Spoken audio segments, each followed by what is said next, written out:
Assalamualaikum warahmatullahi wabarakatuh.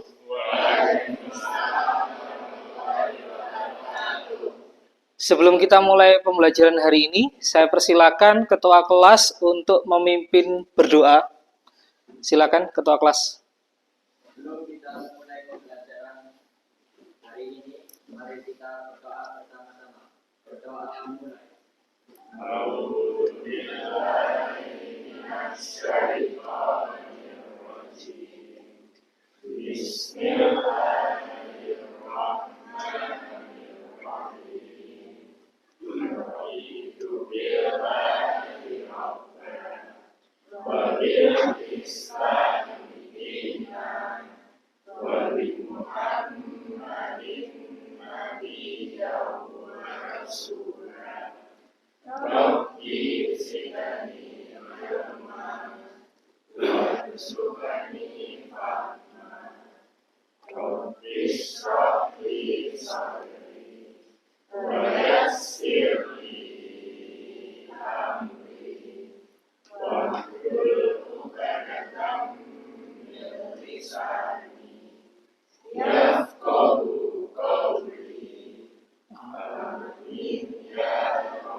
Baik, apakah ada yang tidak hadir hari ini? Hadir semua? Hadir semua ya. Baik. Kemudian sebelum kita mulai pembelajaran, saya akan memutarkan sebuah video yang sudah saya unduh sebelumnya dari YouTube ya. Tujuannya adalah untuk memotivasi kalian supaya kalian ketika belajar materi pada kali ini lebih bersemangat ya. Oke. Saya Karina Kositra Dewijo. Saya sekarang sedang bekerja sebagai postdoctoral research scientist di Jenner Institute. Saya juga menemukan formula untuk produksi massal vaksin Oxford AstraZeneca dengan hasil yang 10 kali lebih banyak.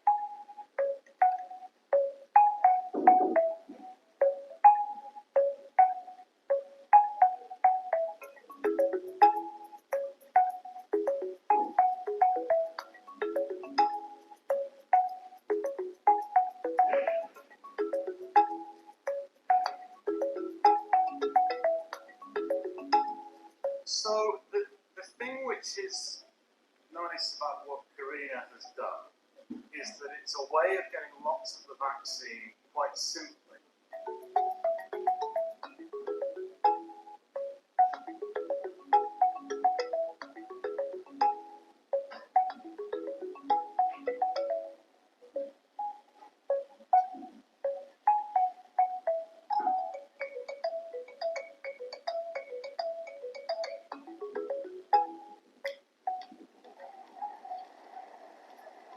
Jadi ini skala 30 ml atau 2 sendok makan yang saya gunakan untuk pertama kali menemukan proses produksi yang bisa meningkatkan hasil vaksinnya 10 kali lipat.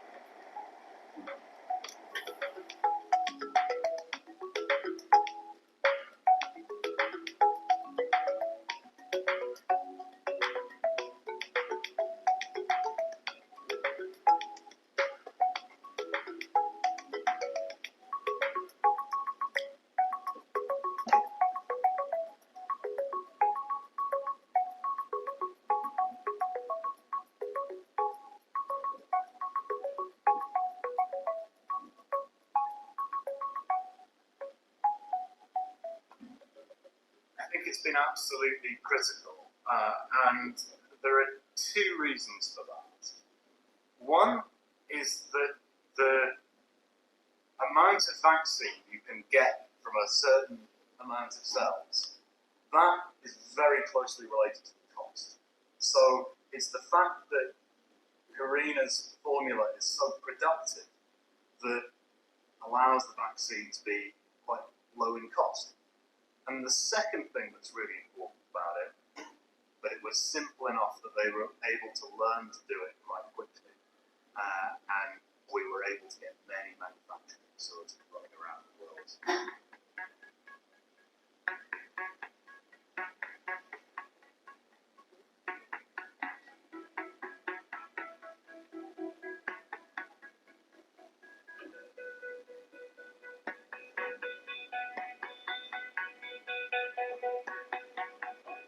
ada momen-momennya lah yang saya bilang, saya sudah tidak mau kerjakan ini karena terlalu besar lah bebannya. Saya bilang I'm out, I cannot do this anymore. Walaupun saya bilang kan sakit pun harus masuk, nggak enak badan pun harus masuk karena nggak ada yang gantikan pada saat itu. What happens if Karina gets the coronavirus? You know, it was going to be a disaster if that happened. Yeah, we needed her to keep coming to work. And nobody had had a vaccine yet at that time. So I was really worried about that.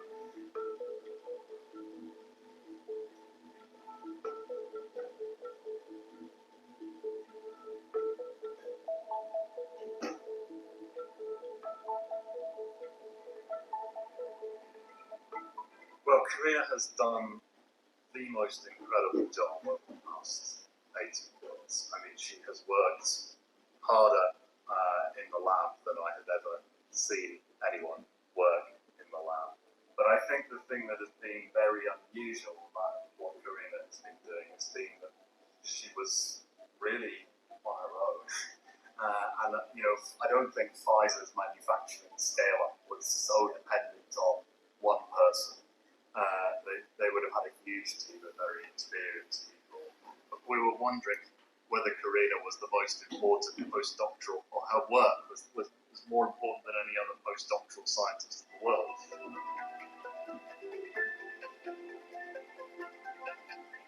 Saya merasa saya perlu banyak belajar dari atasan saya dan dari profesor-profesor yang lain. Ya, menurut saya ini adalah cuma awal permulaan saja. Masih panjang jalan yang harus saya tempuh untuk menjadi orang hebat.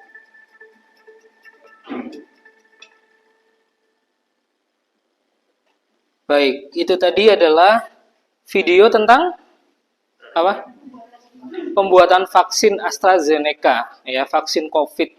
Seperti yang kita ketahui, COVID-19 sempat menyerang umat manusia, ya, bahkan bisa mengancam kepunahan umat manusia. Nah, ternyata seperti yang sudah kita lihat tadi di video, orang Indonesia punya peran penting, ya, ternyata punya peran penting dalam proses pembuatan vaksin. Beliau bisa punya peran penting, ya. Kalau tidak ada peran dari Karina tadi, tentu mungkin saat ini keberadaan umat manusia sudah punah. Iya, bisa kita bayangkan, ya. Nah, jadi keberadaan vaksin itu menjadi sangat penting. Nah, saya berharap kalian bisa termotivasi dengan adanya video tadi. Siapa tahu, ya, mungkin 10 tahun, 20 tahun lagi, saya mendengar kabar dulu murid saya di kelas 11 ada yang menjadi peneliti di Oxford, ya, atau di berbagai kampus top dunia, ya, yang menciptakan penemuan-penemuan yang luar biasa untuk perkembangan peradaban manusia. Nah, itu, ya. Semoga kalian bisa termotivasi. Berikutnya, nah, materi kali ini tidak jauh berbeda dengan apa yang sudah saya sampaikan di video tadi. Materi kali ini adalah tentang karya ilmiah. Karena tadi tentang penelitian, ya, videonya berbicara tentang penelitian, maka materi kali ini yaitu tentang penelitian karya ilmiah atau penelitian ilmiah. Oke. Tujuan pembelajaran kali ini adalah, pertama, kalian mampu merumuskan judul penelitian yang tepat sesuai dengan teorinya. Kemudian yang kedua adalah menentukan rumusan masalah sesuai dengan judul yang sudah kalian tentukan. Kemudian kalian mengembangkan rumusan masalah itu menjadi satu karya ilmiah yang utuh, ya, mulai dari bab 1 sampai nanti daftar rujukan. Begitu. Itu tujuan pembelajaran kali ini. Nah, materi karya ilmiah tentu sangat penting, ya. Tadi sudah saya katakan, bayangkan kalau tidak ada vaksin, tidak ada penelitian karya ilmiah, penelitian ilmiah tentang pengembangan vaksin, tentu umat manusia tentu akan bisa terancam punah, gitu, ya. Itu tujuan penting untuk kalian mempelajari materi karya ilmiah. Nah, timbul pemikiran ya, bagaimana kalau misalnya tadi saya katakan kalau vaksin COVID tidak ditemukan. Kemudian bagaimana coba prosedur penelitian yang dilakukan oleh Karina tadi? Seperti apa? Dari awal sampai akhir itu bagaimana prosedur penelitiannya? Tahapan-tahapan karya ilmiah yang dihasilkan seperti apa? Atau penelitian ilmiah itu seperti apa? Ya, begitu ya. Nah, sekarang kalian akan mengerjakan asesmen diagnostik non-kognitif terlebih dahulu, ya. Jadi sebelum kita mulai ke materi, kita atau kalian akan mengisi terlebih dahulu Google Form yang sudah saya bagikan tadi, ya. Jadi silakan kalian keluarkan HP kalian, kalian isi sesuai dengan apa yang tercantum ya. Nah, ini asesmen diagnostik non-kognitif.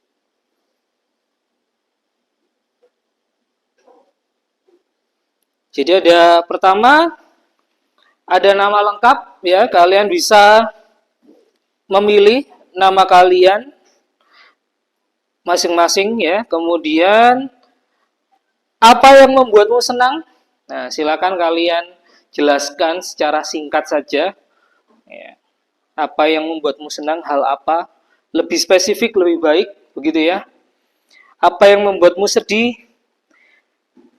Kalian ini anak keberapa di keluarga? Ya. Kemudian saat di rumah saya mengakses internet dengan menggunakan apa? Nah, ada berbagai pilihan di sini, silakan kalian jawab. Kemudian perangkat apa yang kamu gunakan untuk mengerjakan tugas dari guru? Siapakah yang mendampingimu saat belajar di rumah? Adakah yang mendampingi? Nah, silakan kalian jawab sesuai dengan kondisi masing-masing ya. Apakah kamu memiliki hewan peliharaan di rumah? Ikan, kucing mungkin, ya, ikan, kucing atau ya yang lain, hewan peliharaan.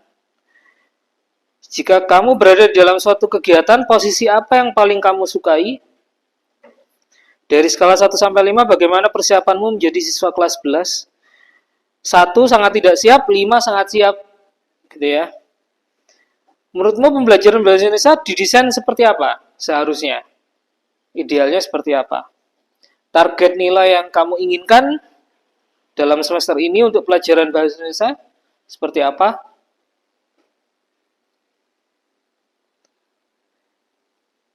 Nah, kemudian ada beberapa pertanyaan lagi. Ya, tidak saya baca satu persatu, silakan kalian kerjakan gitu ya. Baik.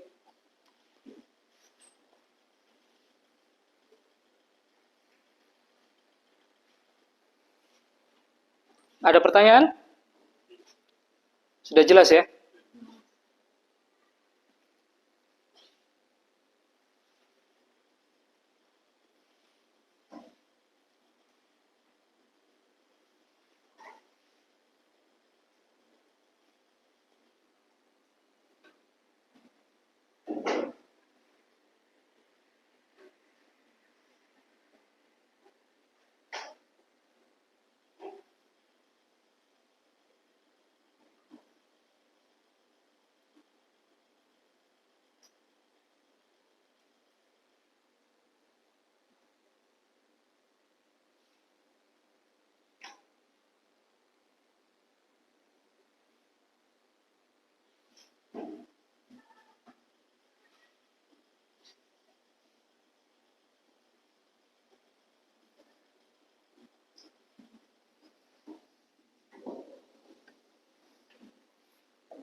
Kalau ada yang kurang jelas, ditanyakan ya.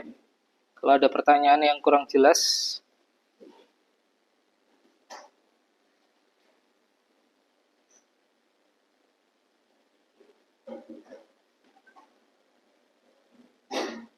sudah ada 16 siswa yang mengirimkan jawabannya.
Total ada 35 ya. 35 siswa hari ini. Ya.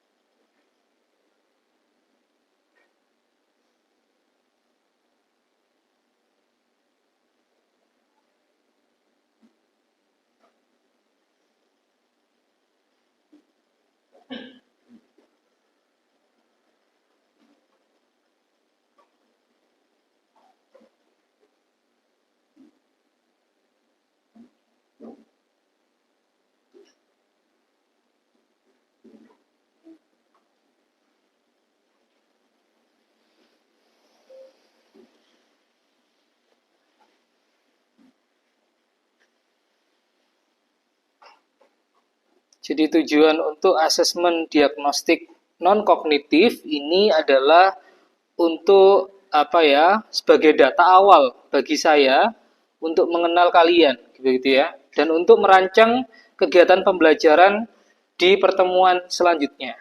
Nah, itu tujuan asesmen diagnostik non-kognitif. Ada yang belum? Kurang berapa ini? 6 ya? 6 orang?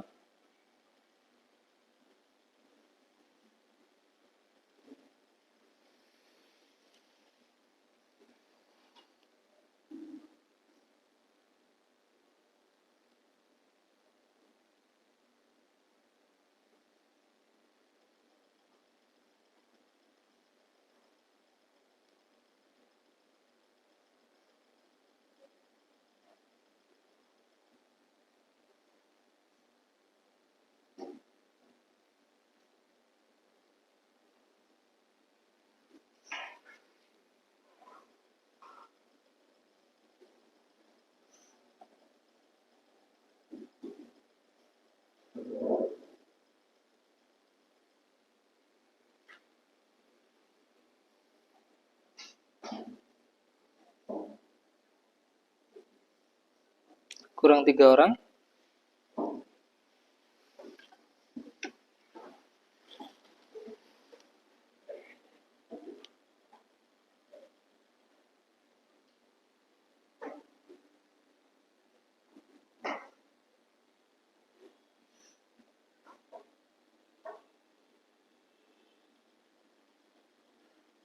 Siapa yang belum? Sudah semua? Kurang 3 orang? Yang belum siapa? Ya. Oh, ada satu yang nggak masuk. Oh, berarti kurang 2 dong ya. kalau 34. Ada yang belum? Atau ada koneksi internet yang terganggu?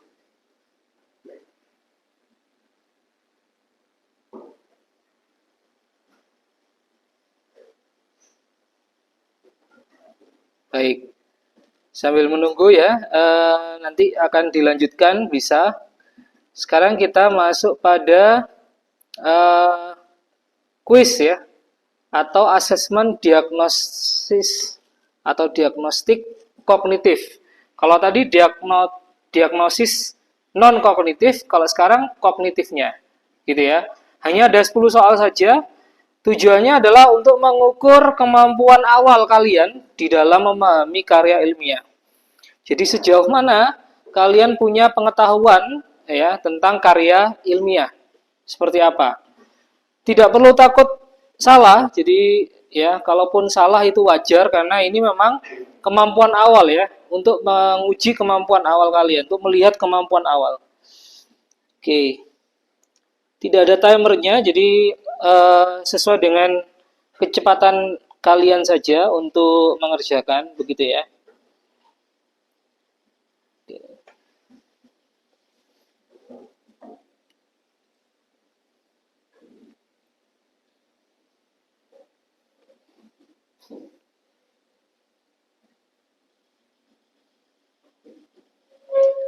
Saya kopikan.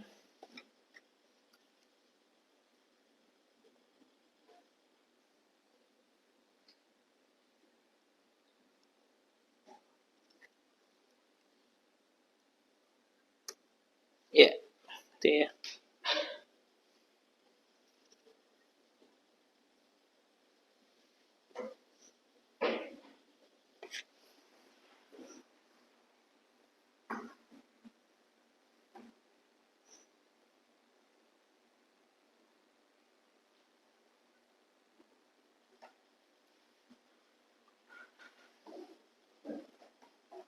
Gunakan nama lengkap kalian ya, nama asli, jangan nama yang aneh-aneh ya. Nah, jadi gunakan nama asli kalian.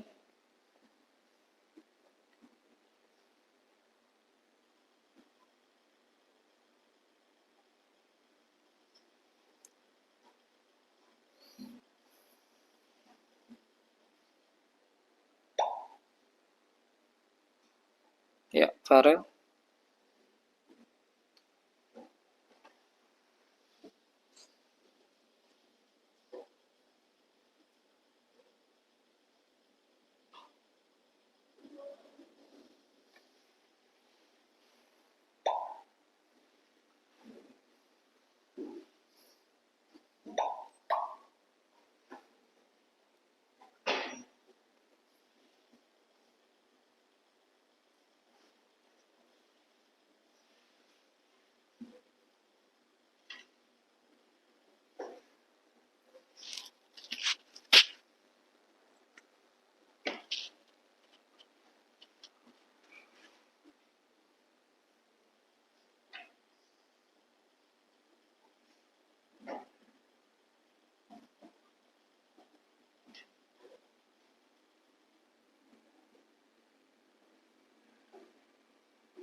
Oh, kalau lebih dulu sudah dapat poin ya, 600 ya.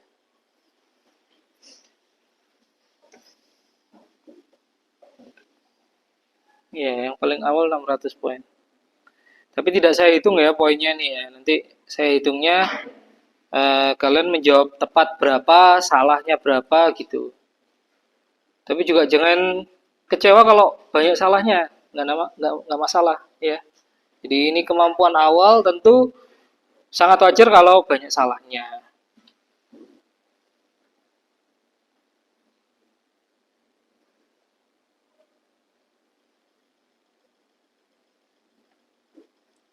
Dua 25 siswa sudah masuk.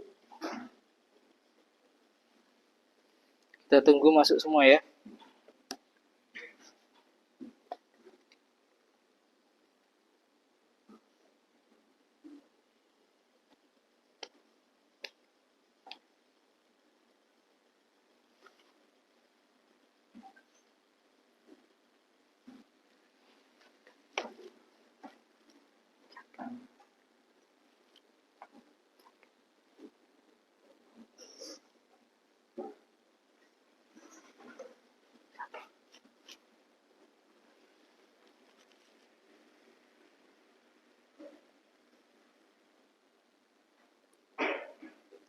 29 siswa.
Sudah masuk semua? Ada yang belum?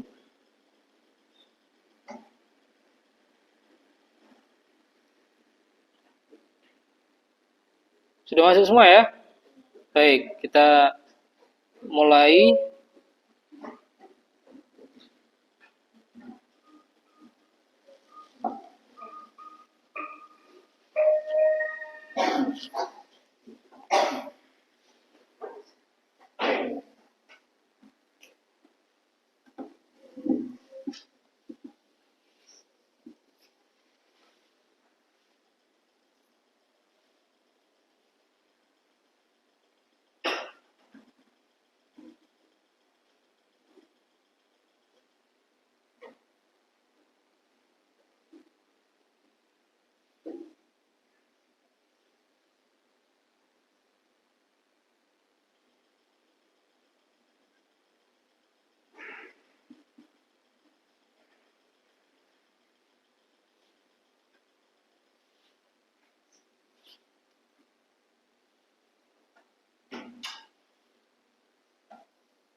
Sekali lagi jangan berkecil hati kalau banyak salahnya. Jadi sangat wajar karena ini uji kemampuan awal ya.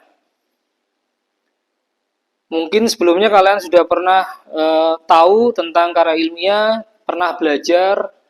Nah, itu saya uji kemampuan awal kalian.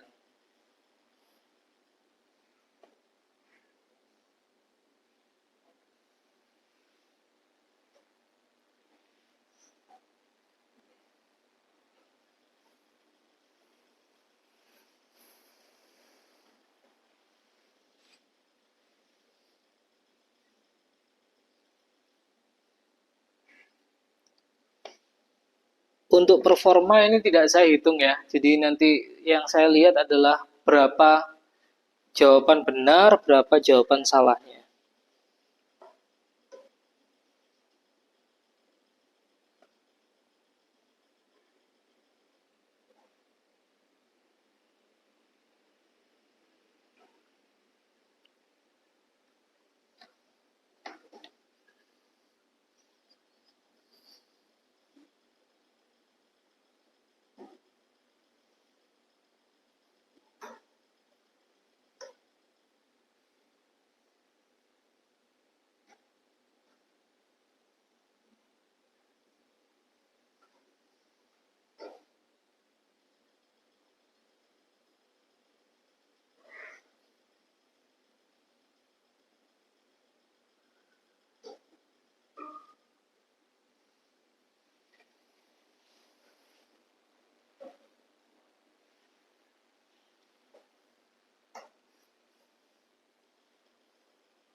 Harus terjawab semua ya. Jadi sampai selesai. Karena hanya ada 10 pertanyaan.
Ayo, Aulia, segera diselesaikan. Harus terjawab semua ya.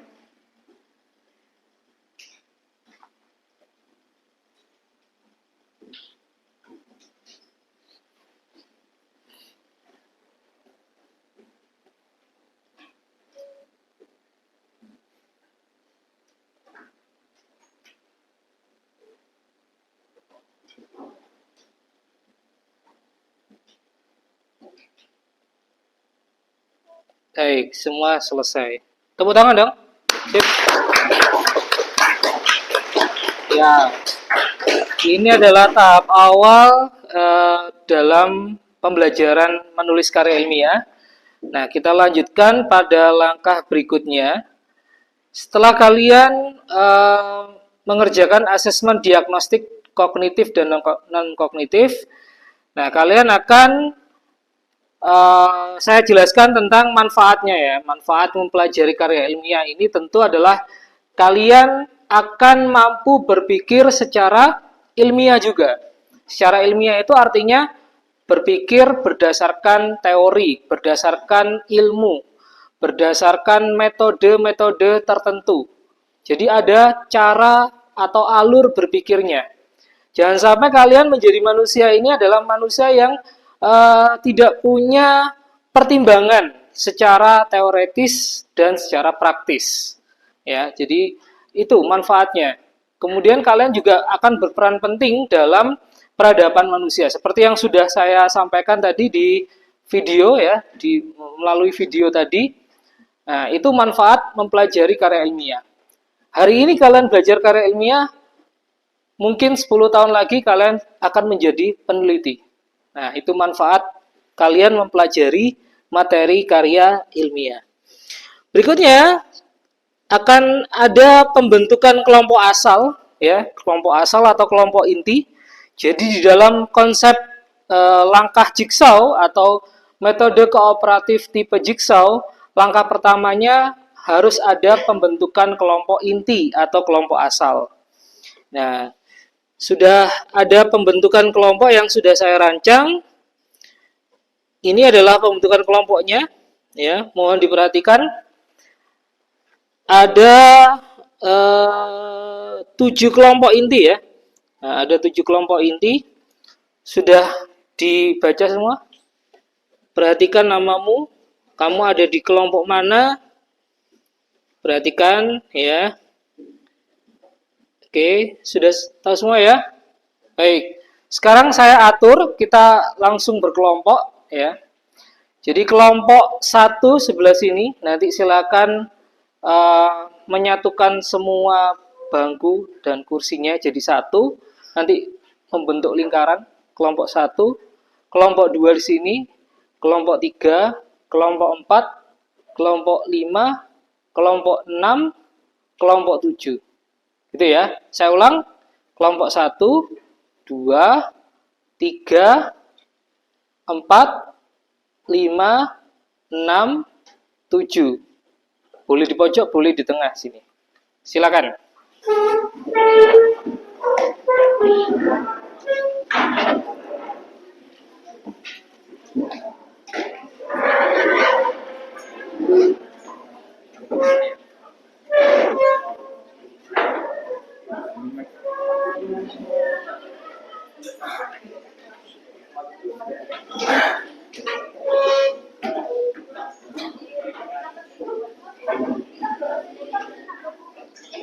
Ya, silakan dilihat dulu. Kalau ada yang kurang memahami, ada 7 kelompok.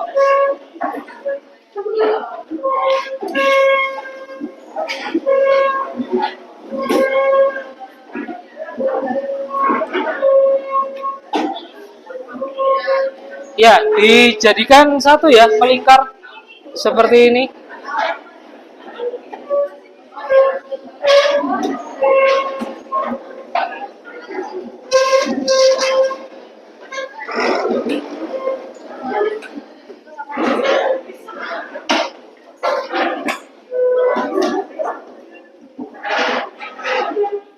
Sudah semua?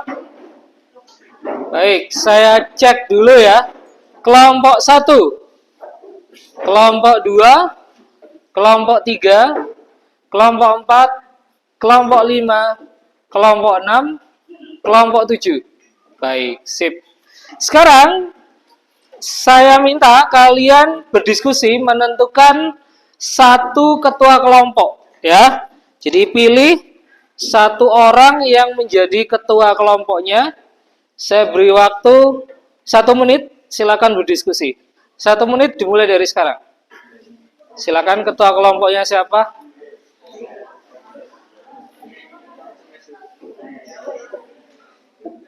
Jangan home pimpa ya.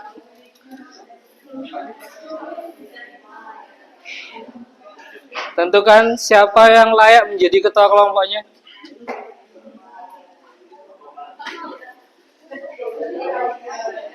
Silakan. Tidak harus laki-laki ya. Perempuan juga boleh menjadi ketua kelompok. Boleh. Jadi tidak harus laki-laki. Tidak harus laki-laki ya. Boleh perempuan yang menjadi ketua kelompoknya. Sudah ketemu? Ya.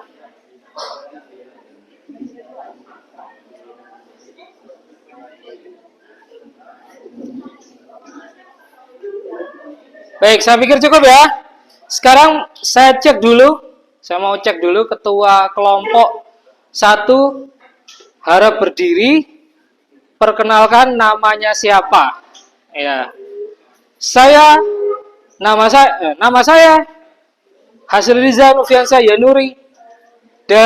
Saya adalah ketua kelompok 1. Nah, begitu ya. Yang lain juga seperti itu ya. Siap ya? Oke, silakan. Kelompok 1 yang menjadi ketua kelompoknya berdiri. Nama saya Daulay Sasbaisani.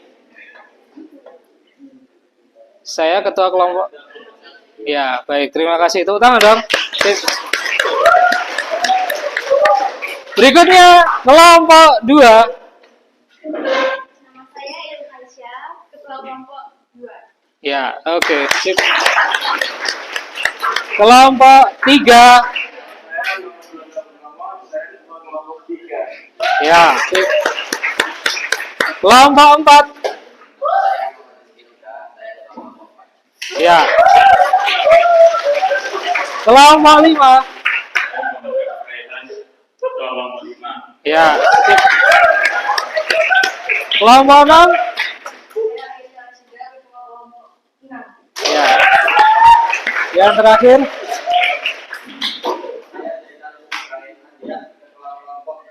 Ya, oke. Sip. Ya. Sekarang perhatikan. Setelah ketua kelompoknya sudah ditentukan, kalian akan menerima serangkaian materi yang akan dipelajari. Jadi ada 5 ya. Yang pertama pendahuluan, kemudian yang kedua kaidah sitasi atau pengutipan. Ya, sitasi itu pengutipan. Kemudian materi ketiga adalah tentang metode penelitian. Materi keempat adalah kaidah penulisan daftar rujukan. Nah, nanti menggunakan APA style. APA style itu adalah American Psychological Association. Jadi ada sekian banyak style atau gaya sitasi yang ada. Ada MLA, ya, ada Chicago dan banyak lagi. Nah, yang kalian pelajari nanti adalah yang APA style, gitu ya. Kemudian yang kelima adalah sistematika penulisan karya ilmiah. Jadi marginnya berapa, kemudian spasinya berapa, kemudian penomoran halaman dan seterusnya, begitu ya. Nah, perlu kalian pahami nanti yang akan kalian pelajari. Nah, jadi di pertemuan kedua nanti akan ada presentasi ya.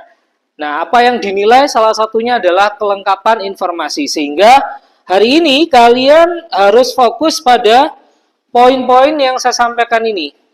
Jadi nanti kalian akan diundi atau kalian akan menentukan sendiri ya, menentukan kalian akan mempelajari ahli apa atau menjadi ahli apa.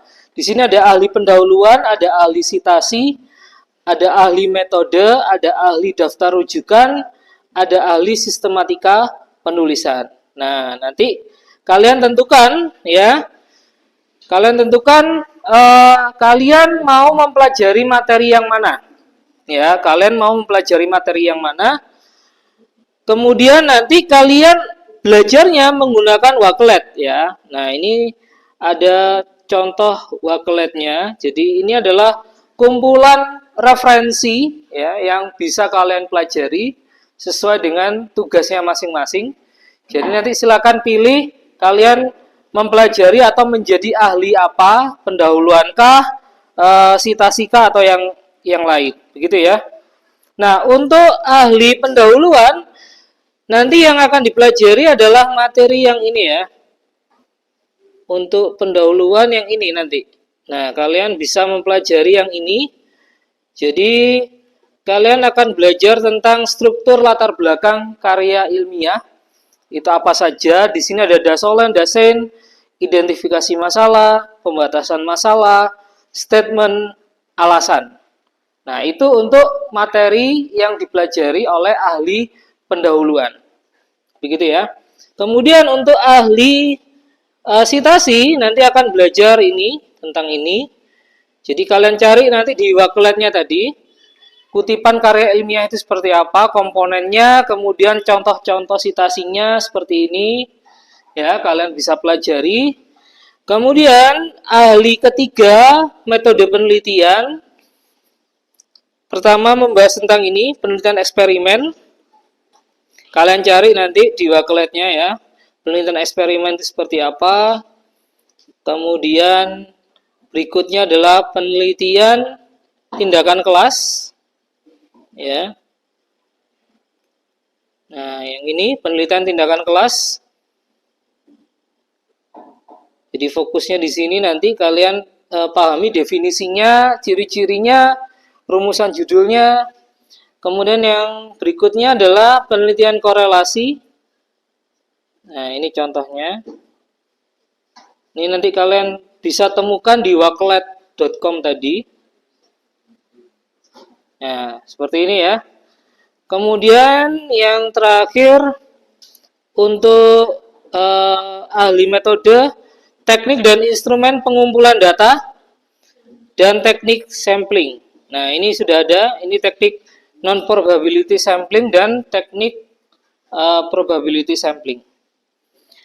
Kemudian untuk ahli daftar rujukan, nah yang dipelajari nanti adalah yang pertama cara memasukkan referensi di sitasi Google Docs, penulisan tahun referensinya seperti apa, ya. Kemudian nanti penggunaan huruf kapital pada judul referensi itu harusnya seperti apa untuk versi APA ya. Cara menambahkan nama penulis yang lebih dari satu orang. Nah, jadi di Google Docs nanti akan ada kalau misalnya lebih dari satu penulisnya seperti apa. Nah, itu yang akan dipelajari. Kemudian cara menyusun daftar rujukan secara otomatis. Jadi ketika selesai semua di input atau dimasukkan nanti akan ada fasilitas untuk bisa memasukkan semuanya tadi menjadi satu daftar rujukan yang utuh. Kemudian yang berikutnya adalah ahli sistematika penulisan. Kalian bisa pelajari tentang marginnya, spasi, penulisan judul itu seperti apa. Ya, di Wakelet itu juga sudah ada sebenarnya. Nah, yang ini ya nanti ini yang dipelajari oleh ahli sistematika. Jadi apa saja judul, komponen judul karya tulis ilmiah. Di sini ada fokus, ada lokus, ada modus, gitu ya. Kemudian berikutnya penomoran karya ilmiah. Nah, apakah pakai yang bulat-bulat begitu atau yang centang ataukah 1.1 atau setelah angka kemudian huruf dan seterusnya. Kemudian penomoran halamannya letaknya di mana? Di dalam setiap bab, awal bab, kemudian nanti halaman selanjutnya ada di mana. Nah, itu ada teknik tersendiri. Ada yang mau ditanyakan? Sudah jelas? Oke, sekarang silakan berdiskusi, pilih satu materi yang akan kalian pelajari. Apakah memilih ahli pendahuluan menjadi ahli pendahuluan, ahli sitasi, ahli metode, ahli daftar rujukan, atau ahli sistematika penulisan. Ya, gitu ya. Saya beri waktu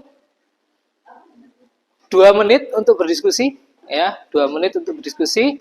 Silakan kalian tentukan kalian mau belajar atau kalian mau mempelajari ahli yang mana, atau kalian nanti akan menjadi ahli yang mana.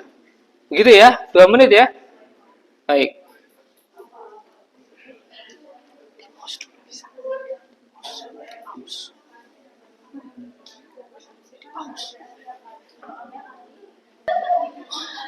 Sudah.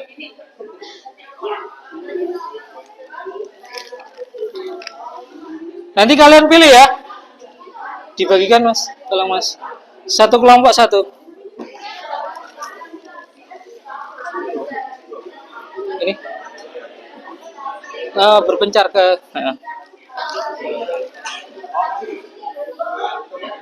Satu-satu. Satu-satu ya.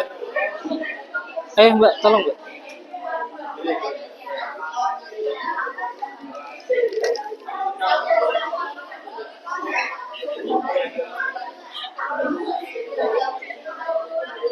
Ayo ini. Mbak, tolong mbak.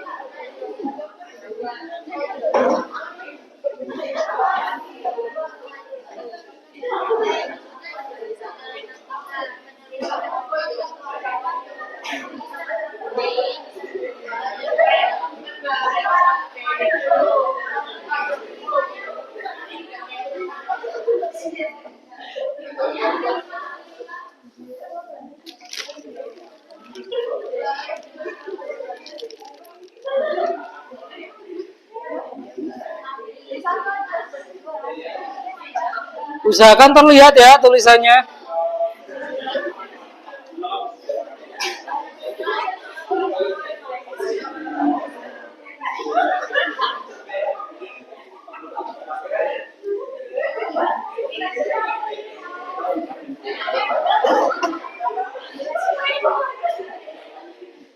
Oke, kalau sudah dipakai semua, silakan sekarang belajar ya. Belajar. Harap tenang semua. Silakan sekarang dipelajari materinya, fokus. Ya, jangan ada yang bergurau. Silakan dipelajari.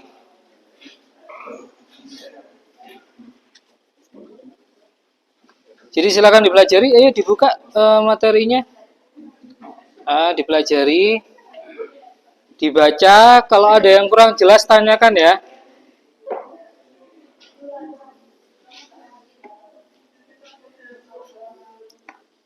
Di-post dulu ya. Baik, silakan dipelajari materinya sesuai dengan tugasnya masing-masing. Saya beri waktu mungkin berapa? 15 menit ya? 15 menit silakan. Kalau nanti ada pertanyaan, saya persilakan ya. Kalau ada yang mau bertanya, tapi setelah membaca dulu, ya setelah membaca, nanti saya tawarkan kalau ada yang mau ditanyakan, saya persilakan. Nah, sekarang fokus belajar dulu.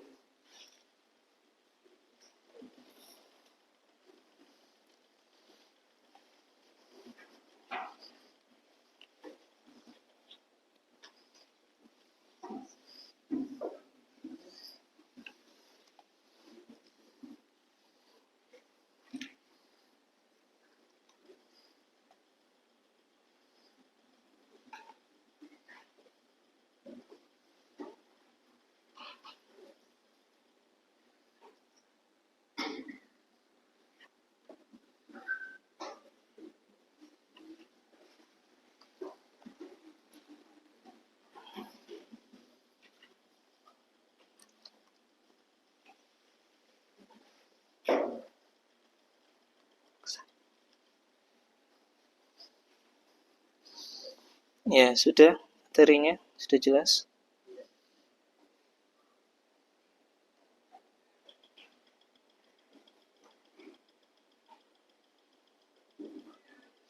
Sesuai dengan tugasnya masing-masing.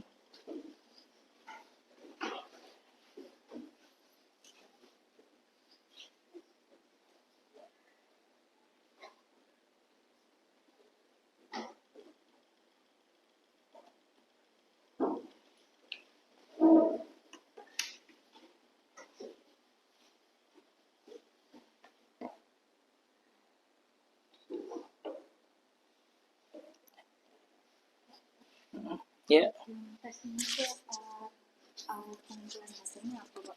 gimana?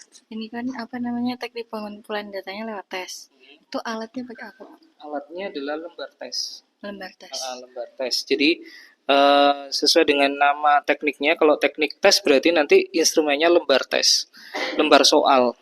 Seperti PSAS ya, itu kan ada soalnya. Nah itu. Ada pilihan-pilihan jawabannya apa, Pak? Mm-mm. Oh, ada. Mm-mm. Beda sama angket. Nggak, beda. Beda. Kalau angket itu tidak ada benar salah. Tapi kalau tes itu ada benar salah. Nah, jadi gitu. Ya. Itu bedanya angket dan tes. Oke. Ada lagi yang mau tanyakan?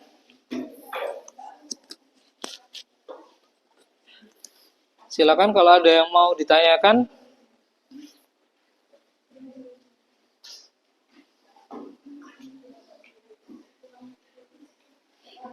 Ya. Kalau saya cek tadi di berbagai sumber, Mm-mm. itu mereka sistematika penulisannya itu berbeda-beda. Nah, kira-kira ada sistematika yang salah dan benar atau emang beda-beda, Pak? Ya, jadi sebenarnya dalam setiap kampus itu masing-masing kampus punya aturannya sendiri-sendiri. Ya, untuk sistematika penulisan itu memang tidak ada kepastian atau ada teori khusus harus segini.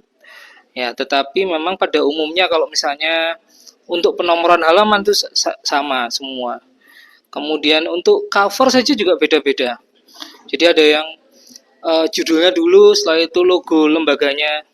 Ada yang dibalik logonya dulu, baru judul. Nah, jadi macam-macam. Ya, begitu ya. Ya. Silakan, ada lagi yang mau tanyakan?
Ada yang mau ditanyakan lagi?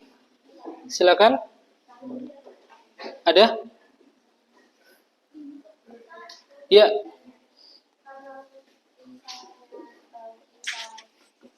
Tadi dapat referensi asing, terus kita mau kutip, itu bagaimana, Pak? Referensi asing maksudnya? Maksudnya kayak kita dapat kutipan dari referensi yang berbahasa asing, maksudnya gitu. Nanti mau kita masukkan ke karya ilmiah kita, itu nanti gimana, Pak cara? Oh ya, itu sebenarnya nanti menggunakan teknik parafrase ya. Parafrase itu artinya kita mengubah bahasa asli referensinya. Pertama kita terjemahkan. Tapi tidak cukup sampai di situ ya. kemudian langsung dimasukkan di karya ilmiah kita, bukan. Setelah diterjemahkan, proses kedua adalah kita mengubah struktur kalimatnya. Ya, kalau yang semula misalnya SPOK misalnya, kita ubah jadi KSPO. Nah, itu juga bisa. Gitu. Kemudian yang perlu diperhatikan juga kalau untuk parafrase itu adalah inti referensinya tidak boleh terlalu jauh. Ya, maksudnya ketika kita membuat parafrase itu memang dengan bahasa yang lain kan ya, dengan struktur kalimat yang lain, cuma inti dari referensinya harus sama dengan referensi aslinya. Ya, gitu ya. Ya, ada lagi? Silakan kalau ada yang mau tanyakan.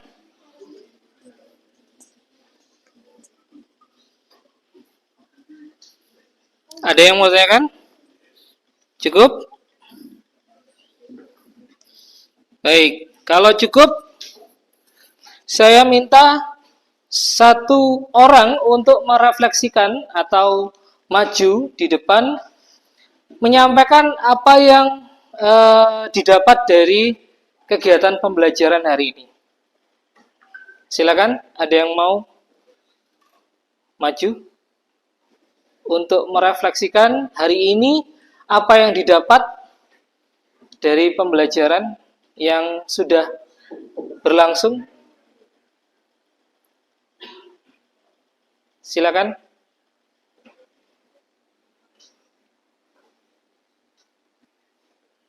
Tata mungkin? Silakan. Ya, bisa maju.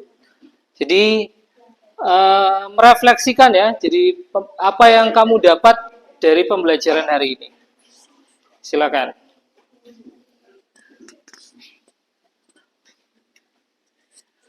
Baik, Assalamualaikum warahmatullahi wabarakatuh. Jadi di awal tadi kita sudah menonton video YouTube ya terkait dengan seorang peneliti yang sudah melakukan penelitian dan dia berhasil untuk mencapai vaksin yang itu akhirnya menyebar. Nah, itu juga memberikan kita wawasan kalau misalnya penelitian itu emang suatu hal yang sedikit sulit, tapi kalau misalnya kita bisa mengaplikasikannya, itu nanti akan membawa dampak yang positif bagi orang-orang di dunia. Terus juga setelah itu kita belajar mengenai, kita dibagi kelompok, terus kita belajar mengenai bagian-bagian yang sudah ditugaskan. Sebagai contoh, saya sebagai ahli ya sistematika penulisan, itu saya belajar mengenai margin, terus juga saya mengetahui fakta kalau misalnya semua kampus itu memiliki sistematika yang berbeda-beda, tapi mengenai penomoran halaman itu mereka sudah memiliki ketentuan yang sama. Mungkin itu saja kesimpulan dari saya. Terima kasih. Ya. Terima kasih. Tepuk tangan dong. Sip. Ya. Baik. Setelah kalian atau setelah Tata tadi merefleksikan apa yang diperolehnya dari kegiatan pembelajaran hari ini, nah, langkah berikutnya adalah saya akan menyampaikan apa yang akan kalian lakukan di pertemuan berikutnya. Besok ya, insya Allah. Jadi besok apa yang harus kalian persiapkan? Pertama, tentu materi. Jadi kalian harus pelajari di rumah materi yang sudah kalian pilih tadi. Nah, coba saya ingin menampilkan satu kelompok inti dulu supaya jelas nanti. Silakan kelompok 2 maju dulu sebentar. Jadi ya nanti supaya bisa diperhatikan tugasnya masing-masing ya. Coba semua.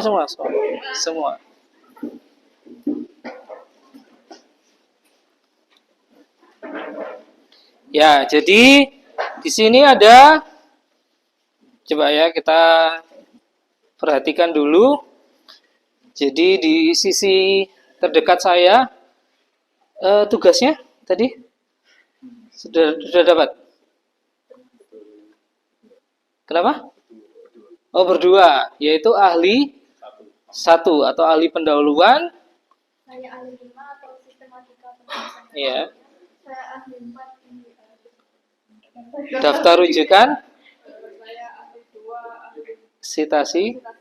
saya ahli 3, ahli metode. Nah, ini sudah ada tandanya ya. Nah, diikat kepalanya itu menandakan bahwa itulah yang akan dipelajari. Nah, ini nggak pakai ikat kepala karena bergabung ya. Jadi satu ahlinya sama yaitu ahli pendahuluan. Oke, silakan duduk kembali.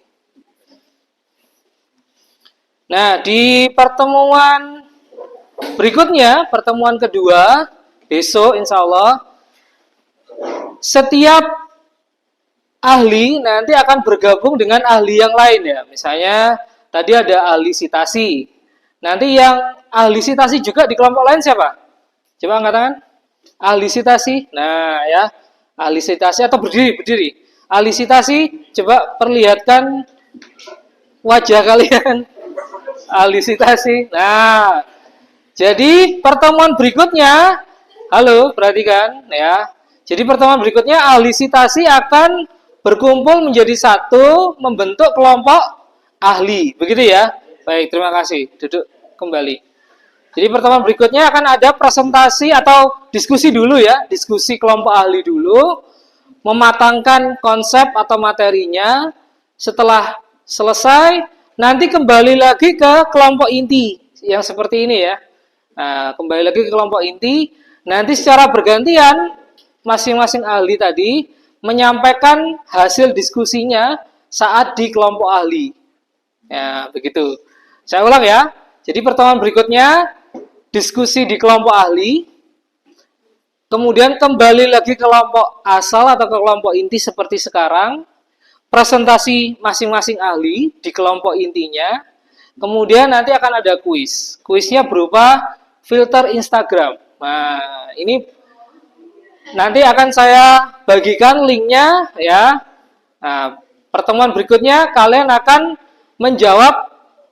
Tahu ya, filter Instagram kan tahu ya. Itu buatan saya sendiri, jadi asli buatan saya sendiri. Ya memang agak masih perlu penyempurnaan ya, desainnya dan seterusnya. Oke, baik. Itu dulu yang bisa saya sampaikan. Terima kasih. Saya akhiri pembelajaran hari ini. Semoga bermanfaat. Assalamualaikum warahmatullahi wabarakatuh. Tepuk tangan dong untuk kalian semua. Ya.